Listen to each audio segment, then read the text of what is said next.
पलक की कहानियों का अद्भुत संसार। किस्सा कहानी, कहानियाँ जिसमें लिखते हैं हम खुद को।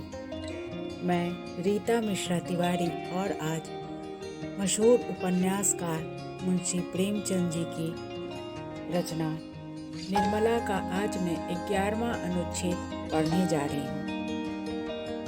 रुक्मणी ने निर्मला से त्योड़ियाँ बदल कर कहा, क्या नंगे पांव ही मदरसे जाएगा? निर्मला ने बच्ची के बाल गूंथते हुए कहा, मैं क्या करूं? मेरे पास रुपए नहीं हैं। गहने बनवाने को रुपए जुड़ते हैं। लड़के के जूतों के लिए रुपयों में आग लग जाती है। 2 तो चले ही गए, क्या तीसरे को भी रुला रुला कर मार डालने का इरादा है? निर्मला ने एक सांस खींचकर कहा, जिसको जीना है जिएगा, जिसको मरना है मरेगा। मैं किसी को मारने जिलाने नहीं जाती। आजकल एक न एक बात पर निर्मला और रुक्मिणी में रोज ही झड़प हो जाती थी। जब से गहने चोरी गए हैं, निर्मला का स्वभाव बिल्कुल बदल गया है। वह एक एक कौड़ी दांत में पकड़ने लगी है। सियाराम रोते रोते चाहे जान दे दे, मगर उसे मिठाई के लिए पैसे नहीं मिलते। और यह बर्ताव कुछ सियाराम के ही साथ नहीं, बल्कि निर्मला स्वयं अपनी जरूरतों को भी टालती रहती है। धोती जब तक फटकर तार न हो जाए, नई धोती नहीं आती। महीनों सिर का तेल नहीं मंगवाया जाता। पान खाने का उसे बहुत शौक था। कई दिन तक पानदान खाली पड़ा रहता। यहाँ तक कि बच्ची के लिए दूध भी नहीं आता। नन्हे से शिशु का भविष्य विराट रूप धारण करके उसके विचार क्षेत्र पर मंडरा रहा था। मुंशी जी ने अपने को संपूर्णतया निर्मला के हाथों में सौंप दिया था। उसके किसी काम में दखल नहीं देते थे। न जाने क्यों उससे कुछ दबे रहते। वह अब बिना नागा किए कचहरी जाते। इतनी मेहनत उन्होंने जवानी में भी न की थी। आंखें खराब हो गई हैं। डॉक्टर सिन्हा ने रात को पढ़ने लिखने की मुमनियत कर दी है। पाचन शक्ति पहले से भी दुर्बल थी, अब और भी खराब हो गई है। दमे की भी शिकायत होने लगी है। और बेचारे सवेरे से आधी रात तक काम करते हैं। काम करने को जी चाहे या ना चाहे, तबीयत अच्छी हो या ना हो, काम करना ही पड़ता है। निर्मला को उन पर जरा भी दया नहीं आती। वही भविष्य की भीषण चिंता उसके आंतरिक सद्भावों को सर्वनाश कर रही है। किसी भिक्षुक की आवाज सुनकर झल्ला पड़ती है। वह एक कौड़ी भी खर्च करना नहीं चाहती। एक दिन निर्मला ने सियाराम को घी लाने के लिए बाजार भेजा। भूंगी पर उनका विश्वास न था। उससे अब कोई सौदा नहीं मंगवाती थी। सियाराम में काट कपट की आदत न थी। औने पौने करना न जानता था। प्रायः बाजार का सारा काम उसी को करना पड़ता। निर्मला एक एक चीज को तौलती। जरा भी कोई चीज तौल में कम पड़ती तो उसे लौटा देती। सियाराम का बहुत सा समय इसी लौट फेरी में बीत जाता था। बाजार वाले उसे जल्दी कोई सौदा न देते। आज भी वही नौबत आई। सियाराम अपने विचार से बहुत अच्छा घी कई दुकान से देख कर लाया, लेकिन निर्मला ने उसे सूंघते ही कहा, घी खराब है, लौटा आओ। सियाराम ने झुंझला कर कहा, इससे अच्छा घी बाजार में नहीं है। मैं सारी दुकानें देख कर लाया हूं। तो मैं झूठ कहती हूं? यह मैं नहीं कहता, लेकिन बनिया अब घी वापस न लेगा। उसने मुझसे कहा था, जिस तरह देखना चाहो यहीं देखो, माल तुम्हारे सामने है। बोहिनी बट्टे के वक्त में सौदा वापस न लूँगा। मैंने सूंघ कर चख कर लिया है, अब किस मुँह से लौटाने जाऊं? निर्मला ने दांत पीस कर कहा, घी में साफ चर्बी मिली हुई है और तुम कहते हो घी अच्छा है। मैं इसे रसोई में न ले जाऊंगी। तुम्हारा जी चाहे लौटा दो, चाहे खा जाओ। घी की हांडी वहीं छोड़कर निर्मला घर में चली गई। सियाराम क्रोध और क्षोभ में कातर हो उठा। वह कौन मुंह लेकर लौटाने जाए? बनिया साफ कह देगा, मैं नहीं लौटाता। तब तब वह क्या करेगा? आसपास के 5-10 बनिए और सड़क पर चलने वाले आदमी खड़े हो जाएंगे। उन सबों के सामने उसे लज्जित होना पड़ेगा। बाजार में यूं ही बनिया उसे जल्दी सौदा नहीं देता। वह किसी दुकान पर खड़ा होने नहीं पाता। चारों ओर से उसी पर लतार पड़ेगी। उसने मन ही मन झुंझला कर कहा, पड़ा रहेगी, मैं लौटाने न जाऊंगा। मातृहीन बालक के समान दुखी दीन प्राणी संसार में दूसरा कोई नहीं होता और सारे दुख भूल जाते हैं। बालक को माता याद आई। अम्मा होती तो क्या आज मुझे यह सब सहना पड़ता? भैया तो चले गए, मैं ही अकेला यह विपत्ति सहने के लिए क्यों बचा रहा? सियाराम की आंखों में आंसू की झड़ी लग गई। उसके शोक कातर कंठ से एक गहरे निश्वास के साथ मिले हुए ये शब्द निकल आए, अम्मा। तुम मुझे भूल क्यों गई? क्यों नहीं बुला लेती? सहसा निर्मला फिर कमरे में आई। उसने समझा था सियाराम चला गया होगा। उसे बैठा देखा तो गुस्से से बोली, तुम अभी तक यहीं बैठे हो? आखिर खाना कब बनेगा? सियाराम ने आंखें पोंछ डाली। बोला, मुझे स्कूल जाने में देर हो जाएगी। एक दिन देर हो जाएगी तो कौन हराज है? यह भी तो घड़ी का काम है। रोज ही यही धंधा लगा रहता है। कभी वक्त पर स्कूल नहीं पहुंचता। घर पर भी पढ़ने का वक्त नहीं मिलता। कोई सौदा 2-4 बार लौटाए बिना नहीं जाता। डांट तो मुझे पड़ती है, शर्मिंदा तो मुझे होना पड़ता है। आपको क्या? हाँ, मुझे क्या? मैं तो तुम्हारी दुश्मन ठहरी। अपना होता तब तो उसे दुख होता। मैं तो ईश्वर से मनाया करती हूँ कि तुम पढ़ लिख न सको। मुझ में सारी बुराइयाँ ही बुराइयाँ हैं। तुम्हारा कोई कसूर ही नहीं। विमाता का नाम ही बुरा होता है। अपनी माँ विष भी खिलाए तो अमृत है, और मैं अमृत भी पिलाऊं तो विष हो जाएगा। तुम लोगों के कारण मैं मिट्टी में मिल गई। रोते रोते उम्र काटी जाती है। मालूम ही नहीं हुआ कि भगवान ने किस लिए जन्म दिया था, और तुम्हारी समझ में मैं विहार कर रही हूँ। तुम्हें सताने में तो मुझे बड़ा मजा आता है। भगवान भी नहीं पूछते कि सारी विपत्ति का अंत हो जाता। यह कहते कहते निर्मला की आंखें भर आई, अंदर चली गई। सियाराम उसको रोते देखकर सहम उठा। ग्लानि तो नहीं आई, पर शंका हुई कि न जाने कौन सा दंड मिले। चुपके से हांडी उठा ली और घी लौटाने चला। इस तरह जैसे कोई कुत्ता किसी नए गांव में जाता है। उसे देखकर साधारण बुद्धि का मनुष्य भी अनुमान कर सकता है कि वह अनाथ है। सियाराम ज्यों ज्यों आगे बढ़ता था, आने वाले संग्राम के भय से उसकी हृदय गति बढ़ती जाती थी। उसने निश्चय किया, बनिए ने घी न लौटाया तो वह घी वहीं छोड़कर चला आएगा। झक मारकर बनिया आप ही बुलाएगा। बनिए को डांटने के लिए भी उसने शब्द सोच लिए। वह कहेगा, क्यों साहू जी, आंखों में धूल झोंकते हो? दिखाते हो चोखा माल और देते हो रद्दी माल। पर यह निश्चय करने पर भी उसके पैर आगे बहुत धीरे धीरे उठते थे। वह यह न चाहता था बनिया उसे आता हुआ देखे। वह अकस्मात ही उसके सामने पहुंच जाना चाहता था। इसलिए वह चक्कर काटकर दूसरी गली से बनिए की दुकान पर गया। बनिए ने उसे देखते ही कहा, हमने कह दिया था कि हमें सौदा वापस न लेंगे। बोलो, कहा था कि नहीं? सियाराम ने बिगड़ कर कहा, तुमने वह घी कहाँ दिया जो दिखाया था? दिखाया एक माल, दिया दूसरा माल। लौटाओगे कैसे नहीं? क्या कुछ राहजनी है? साहूकार बोला, इससे चोखा घी बाजार में निकल आए तो जड़ी बांध ना दूं। उठा लो हांडी और 2-4 दुकान देख लाओ। हमें इतनी फुर्सत नहीं है, अपना घी लौटा लो। घी तो ना लौटेगा। बनिए की दुकान पर एक जटाधारी साधु बैठा हुआ यह तमाशा देख रहा था। उठकर सियाराम के पास आया और हांडी का घी सूंघ कर बोला, बच्चा, घी तो बहुत अच्छा मालूम होता है।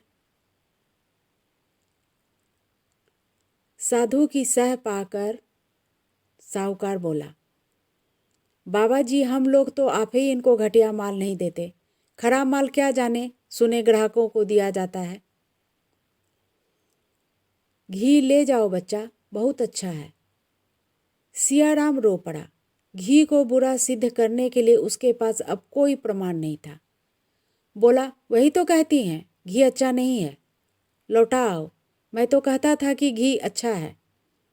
कौन कहता है? साहूकार बोला, इसकी अम्मा कहती होंगी, कोई सौदा उनके मन में ही नहीं बहता।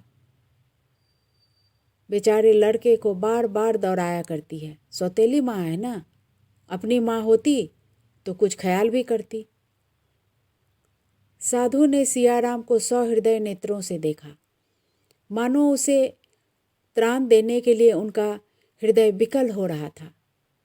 तब करुण स्वर में बोले, तुम्हारी माता का स्वर्गवास हुए कितने दिन हुआ बच्चा? 6ठा साल है। तो तुम उस वक्त बहुत ही छोटे रहे होगे। भगवान, तुम्हारी लीला विचित्र है। इस दुधमुहे बालक को तुमने मातृ प्रेम से वंचित कर दिया। बड़ा ही अनर्थ करते हो भगवान। 6 साल का बच्चा और राक्षसी विमाता के पाले पड़ गया। धन्य हो दयानिधि, धन्य हो। शाह जी, बालक पर दया करो, घी लौटा लो, नहीं तो इसकी माता इसे घर में न रहने देगी। भगवान की इच्छा से तुम्हारा घी जल्द बिक जाएगा। मेरा आशीर्वाद तुम्हारे साथ रहेगा। शाह जी ने रुपए वापस तो न किए। आखिर लड़के को फिर घी लेने तो आना ही पड़ेगा। न जाने दिन में कितनी बार चक्कर लगाना पड़े और किस जालिम से पाला पड़े। उसकी दुकान में जो घी सबसे अच्छा था वह सियाराम को दे दिया। दिल से सोच रहा था, बाबा जी कितने दयालु हैं। इन्होंने सिफारिश न की होती तो शाह जी क्यों अच्छा घी देते। सियाराम घी लेकर चला तो बाबा जी भी उसके साथ हो लिए। रास्ते में मीठी मीठी बातें करने लगे। बच्चा, मेरी माता भी मुझे 3 साल का छोड़कर परलोक सिधारी थी। तभी से मातृविहीन बालकों को देखता हूँ तो मेरा हृदय फटने लगता है। सियाराम ने पूछा, आपके पिताजी ने भी दूसरा विवाह कर लिया था? हाँ बच्चा, नहीं तो क्या आज साधु में क्यों होता। पहले तो पिताजी विवाह न करते थे, मुझे बहुत प्यार करते थे। फिर न जाने क्यों मन बदल गया, विवाह कर लिया। साधु हूँ, कटु वचन मुंह से नहीं निकालना चाहिए, पर मेरी विमाता जितनी सुंदर थी उतनी ही कठोर थी। मुझे दिन दिन भर खाने को न देती थी, रोता तो मारती। पिताजी की आंखें भी फिर गईं। उन्हें मेरी सूरत से घृणा होने लगी। मेरा रोना सुनकर मुझे पीटने लगते। अंत को मैं एक दिन घर से निकल खड़ा हुआ। सियाराम के मन में भी घर से निकल भागने का विचार कई बार हुआ था। इस समय भी उसके मन में यही विचार उठ रहा था। बड़ी उत्सुकता के साथ बोला, घर से निकलकर आप कहाँ गए? बाबा जी ने हंसकर कहा, उसी दिन मेरे सारे कष्टों का अंत हो गया, जिस दिन घर के मोह बंधन से छूटा और भय मन से निकाला। उसी दिन मानो मेरा उद्धार हो गया। दिन भर मैं एक पुल के नीचे बैठा रहा। संध्या समय मुझे एक महात्मा मिल गए। उनका स्वामी परमानंद जी था। वे बाल ब्रह्मचारी थे। मुझ पर उन्होंने दया की और अपने साथ रख लिया। उनके साथ मैं देश देशांतरों में घूमने लगा। वह बड़े अच्छे योगी थे। मुझे भी उन्होंने योग विद्या सिखाई। अब तो मेरे को इतना अभ्यास हो गया है कि जब इच्छा होती है माता जी के दर्शन कर लेता हूँ, उनसे बात कर लेता हूँ। सियाराम ने विस्फारित नेत्रों से देखकर पूछा, आपकी माता का तो देहांत हो चुका था ना? तो क्या हुआ बच्चा?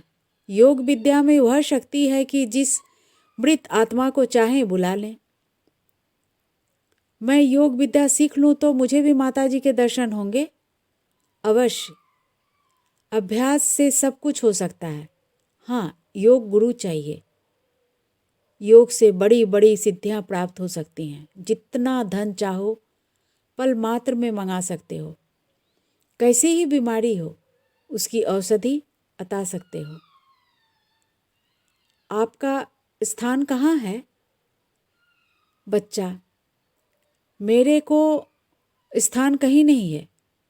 देश देशांतरों में रमता फिरता हूँ। अच्छा बच्चा, अब तुम जाओ, मैं जरा स्नान ध्यान करके जाऊंगा। चलिए मैं भी उसी तरफ चलता हूँ। आपके दर्शन से जी नहीं भरा। नहीं बच्चा, तुम्हें पाठशाला जाने की देरी हो रही है। फिर आपके दर्शन कब होंगे? कभी भी आ जाऊंगा बच्चा। तुम्हारा घर कहाँ है?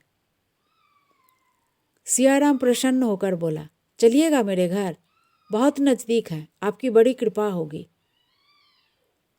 सियाराम कदम बढ़ाकर आगे आगे चलने लगा। इतना प्रसन्न था मानो सोने की गठरी लिए जाता हो। घर के सामने पहुंचकर बोला, आइए बैठिए कुछ देर। नहीं बच्चा, बैठूंगा नहीं, फिर कल परसों किसी समय आ जाऊंगा। यही तुम्हारा घर है? कल किस वक्त आइएगा? निश्चय नहीं कर सकता, किसी समय आ सकता हूँ। साधु आगे बढ़े तो थोड़ी ही दूर पर उन्हें एक दूसरा साधु मिला।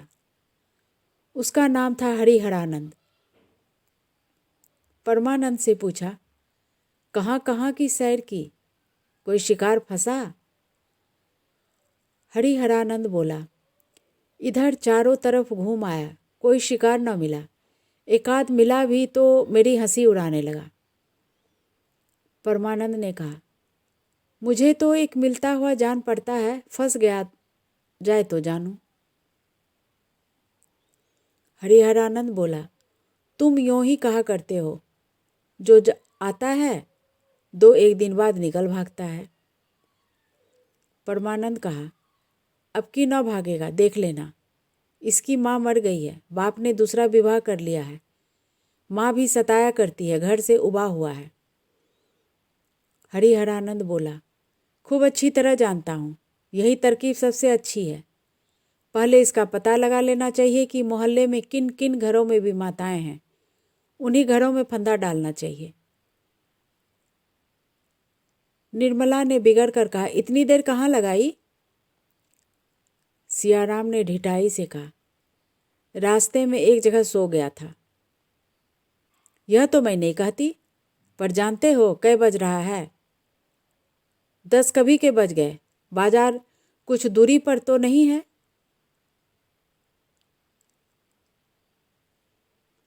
कुछ दूर नहीं है, दरवाजे पर भी तो नहीं है। सीधे से क्यों नहीं बोलते? ऐसा बिगड़ रहे हो जैसे मेरा ही कोई काम करने गए थे। तो आप व्यर्थ की बकवास क्यों करती हैं? सौदा लौटाना क्या आसान काम है? बनिए से घंटों हुज्जत करनी पड़ी। यह तो कहो एक बाबा जी ने कह सुनकर फिरवा दिया, नहीं तो किसी तरह न फिरता। रास्ते में कहीं 1 मिनट भी न रुका, सीधा चला आता हूँ।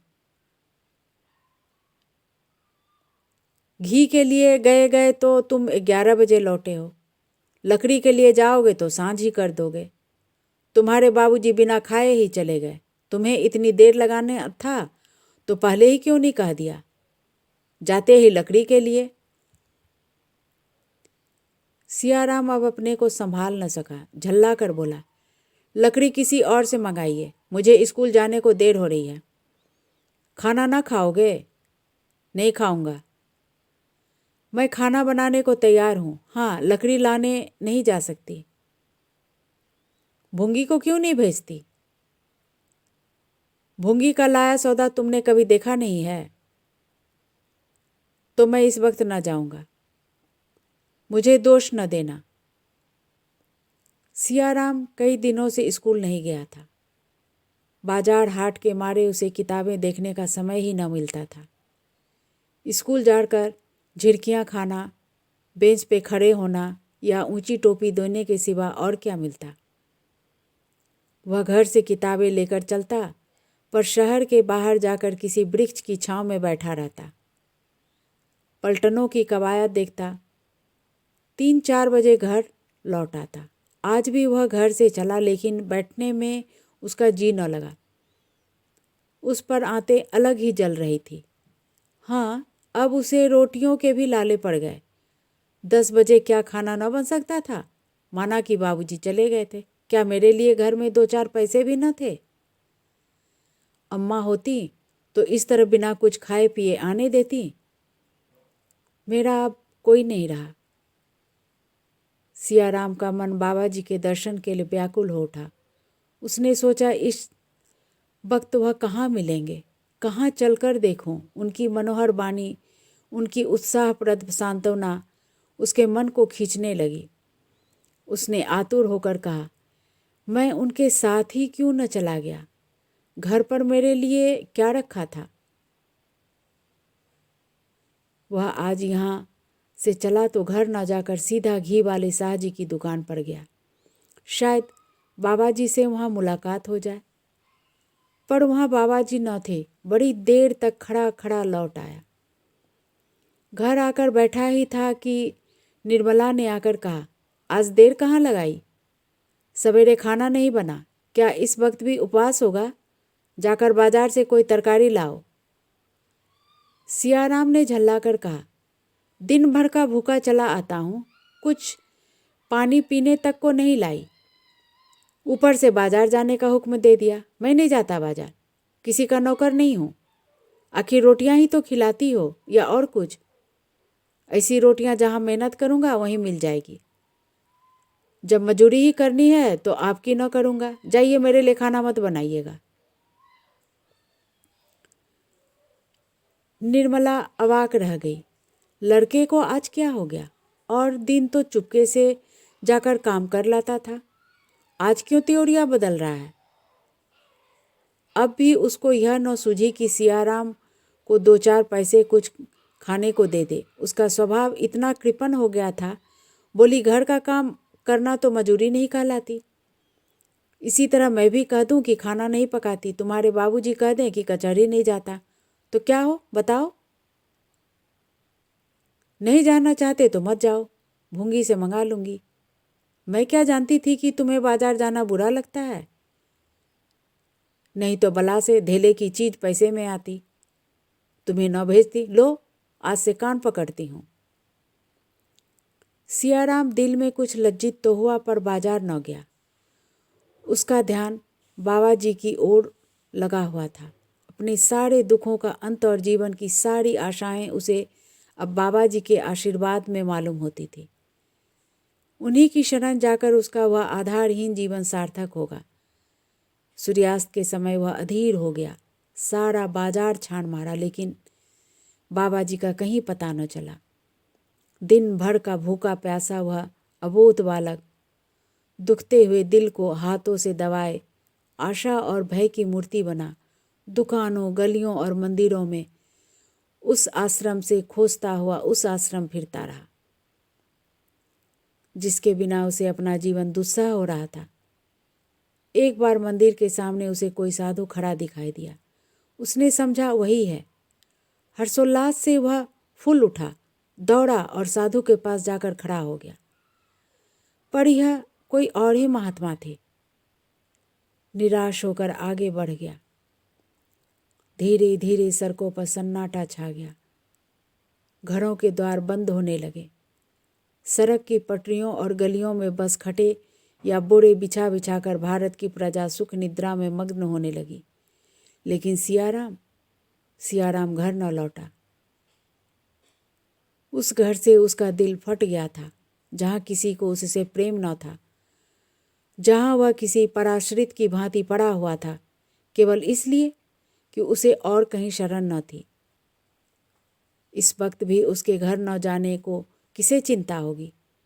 बाबूजी भोजन करके लेटे होंगे, अम्मा जी भी आराम करने जा रही होंगी। किसी ने मेरे कमरे की ओर झांक कर देखा भी न होगा। हाँ, बुआ जी घबरा रही होंगी। वह अभी तक मेरी राह देखती होंगी। जब तक मैं न जाऊंगा भोजन न करेंगी। रुक्मिणी की याद आते ही सियाराम घर की ओर चल दिया। वह अगर और कुछ न कर सकती थी तो कम से कम उसे गोद में चिमटा कर रोती थी। उसके बाहर से आने पर हाथ मुंह धोने के लिए पानी तो रख देती थी। संसार में सभी बालक दूध की कुल्लियां नहीं करते, सभी सोने के कौर नहीं खाते, कितनों के पेट पर भोजन भी नहीं मिलता, पर घर से विरक्ति नहीं होती थी जो मातृ स्नेह से वंचित है। सियाराम घर की ओर चलाए ही था कि सहसा बाबा परमानंद एक गली से आते दिखाई दिए। सियाराम ने जाकर उनका हाथ पकड़ लिया। परमानंद ने चौंक कर पूछा, बच्चा तुम यहाँ कहाँ?